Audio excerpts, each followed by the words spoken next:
دوست شدن با یک آدم متأهل یعنی قدم گذاشتن تو جاده‌ای که مقصد و هدفی نداره، فقط زخم می‌خوری. معمولا این رابطه ها بدون هدف و بدون قصد شروع میشه با چند تا حرف ساده، یه همدلی ساده، یه جمله که من فقط با تو راحتم شروع میشه. بعد این حرف ها کم کم تبدیل میشه به وابستگی میره به سمت نیاز و نیاز کم کم تو رو تبدیل میکنه به گزینه پنهان کسی که هیچ وقت انتخابت نخواهد کرد.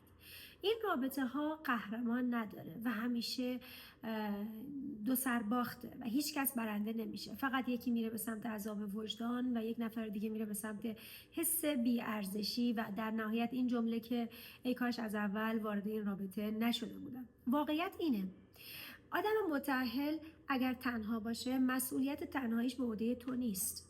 تو وظیفه تنها بودن اون نداری.